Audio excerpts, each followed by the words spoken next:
Nothing beats the thrill and excitement afforded by a good old police car chase. Now, while some of you might already be jaded to the concept because YouTube is literally littered with this stuff, I remember a day way back when my dad would literally call me out of my room to watch the latest car chase unfold on the news.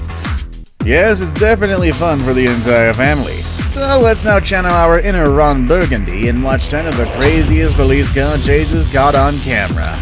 With all that said and done, let's begin, shall we? Number 10. Tased and confused. Police were called into a stabbing incident in Dayton, Ohio in what they hoped to be a routine arrest. Well, as routine as the situation called for. When the police arrived at the location, the suspect got into his truck and floored it. He didn't get far though, as he almost immediately crashed his truck. The suspect wasn't going to be arrested without a fight though. He somehow managed to jump into the driver's seat of a police cruiser, one of the many cruisers that responded to the scene. When the police officer saw this, he shot the suspect with a taser at point-blank range. Remarkably, the suspect was still able to recklessly drive away in reverse. What ensued was a crazy car chase on the suburban roads of Dayton, leaving a lot of damaged cars in its wake.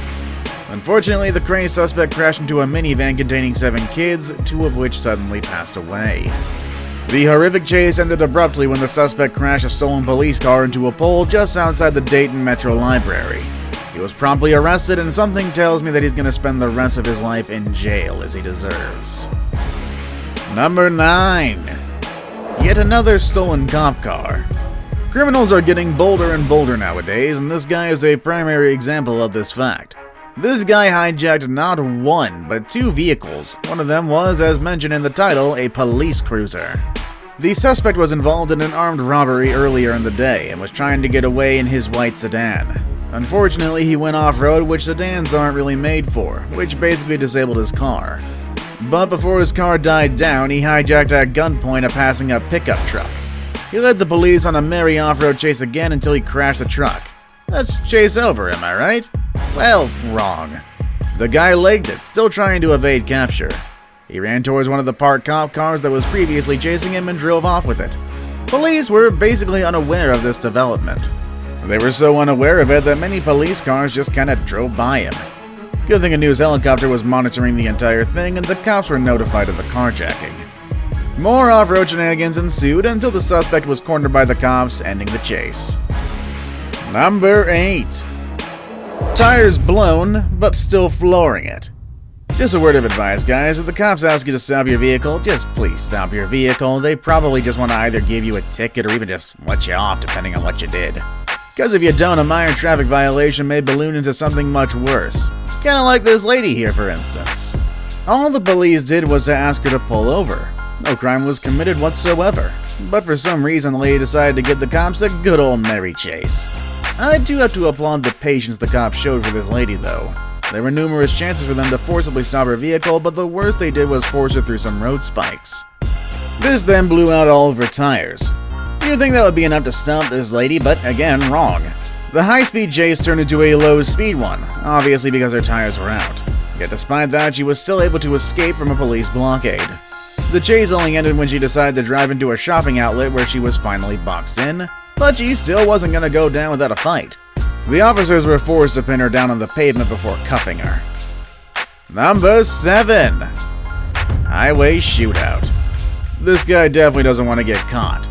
The man in the passenger seat was a suspect on a liquor store robbery that led to the shooting of the store owner, which happened a few days prior to this incident. Police follow-ups led to police tracking the suspect down, who chose escape rather than arrest, which resulted into this police car chase. The police then boxed the suspect and his driver in, but instead of coming peacefully, he pulled out a gun and fired at the police, forcing the police to fire back. One bystander was grazed by a stray bullet, but nothing serious. The same can be said for the 2 occupants of the car. The driver, who was wounded at the shootout, came to her senses and exited the vehicle, surrendering herself to the police. The shooter, on the other hand, wouldn't budge. After a tense 45-minute standoff, it took a flashbang grenade and a canine to finally get the suspect out of the car, strapped to a stretcher. Number 6. You can't hide from the chopper. Emmanuel Toner stepped into the office of a gas station to get his receipt since he was only going to be gone for a few seconds, and he decided to keep his engine running. When he got out of the office, he saw his truck speeding away. He let the police know of what happened, of course, but he decided to use his private helicopter to help the police in the search. He then got into his private chopper, quickly spotting his stolen truck from above and relaying the information to the police, who in turn used the information to quickly apprehend the carjacker. Number 5. Carjacking ends in crash. A carjacking of a truck in Pasadena, California turned into a high-speed police car chase which happened in suburban streets. The chase often reached highway speed, which obviously is a dangerous speed when traveling in residential roads. The entire chase lasted for 45 minutes, with the hijacked truck weaving in and out of traffic and having all 4 wheels off the ground in some points. It's amazing that the truck never hit any other vehicle on the road. That is until near the end when it crashed into another car, giving the police the opportunity to arrest the driver, who then gave himself up with no resistance. Number 4. Cop does his job, gets sued. Here's a bit of injustice for you, but before we get to that part, let me tell you the story behind the car chase here.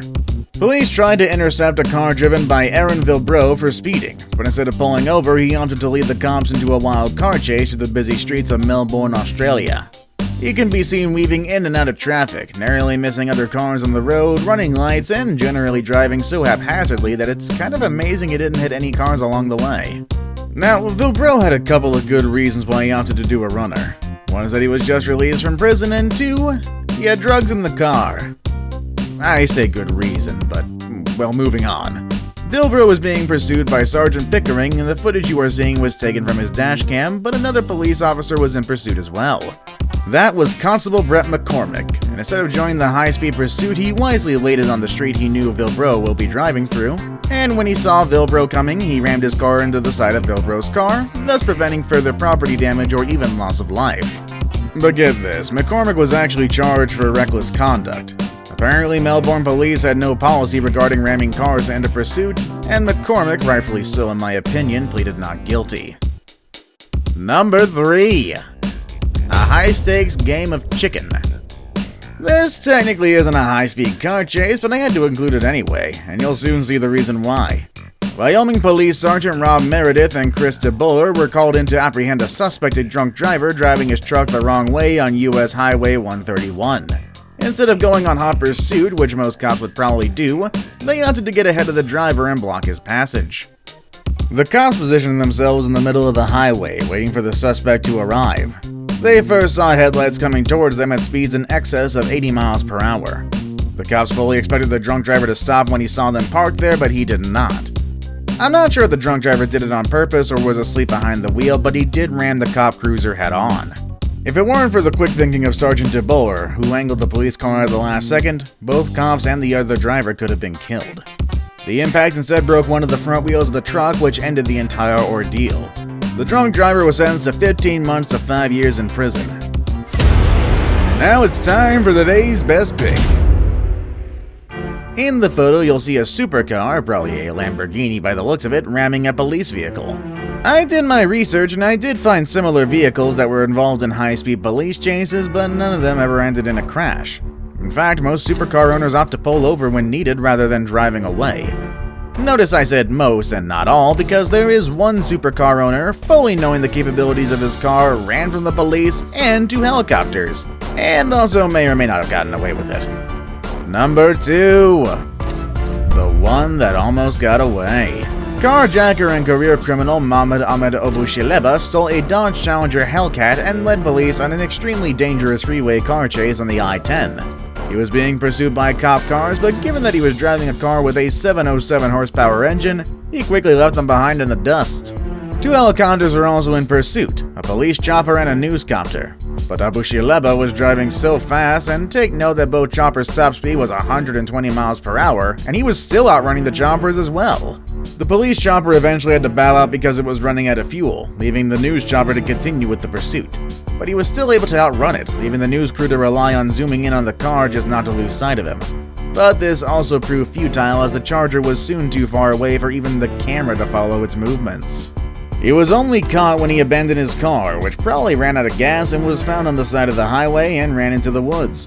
Officers searched for the driver amid the brush before he was spotted, walking casually and talking on his cell phone. A deputy tackled the man and he was taken into custody by helicopter. Before we move on, do me a favor. My analytics show that only about 15% of you watching are actually subscribed. Come on guys, what's up with that? Can you guys please hit the subscribe button? You guys watch my videos every day anyway, so you might as well subscribe and keep up to date with every video we put out. Number 1. She put the wreck in recreational vehicle. When I first watched this video, I was amazed that nobody got killed during this carnage. When you see it for yourself, you're probably going to think the same. Julianne Rainbird of California decided to steal an RV one day and led police on a dangerous car chase in the suburbs of Southern California. She weaved in and out of traffic, and at one point she slammed into a palm tree, tearing away the front side of the RV. Even that wasn't enough to stop her, and even hitting multiple cars along her path, causing multiple injuries to bystanders, wasn't enough to stop her rampage. The scene looks like it came out of Mad Max with debris strewn everywhere across 2 California neighborhoods. She also had 2 dogs with her, one of whom seemed to have enough of the high-speed chase and jumped out of the moving RV through the gaping hole at the front where the windshield used to be. The dog did suffer 2 broken legs, but thankfully recovered. The chase ended when the RV hit the rear of a car reversing out of a driveway, rendering both vehicles useless. Rainbird then legged it, accompanied by her remaining dog, but was soon thankfully arrested. Have you seen any insane car chases lately? You can post the links in the comments below. Also, feel free to check out the channel's other amazing videos. As always, thank you all for watching, and I'll see you all next time. Later, everybody.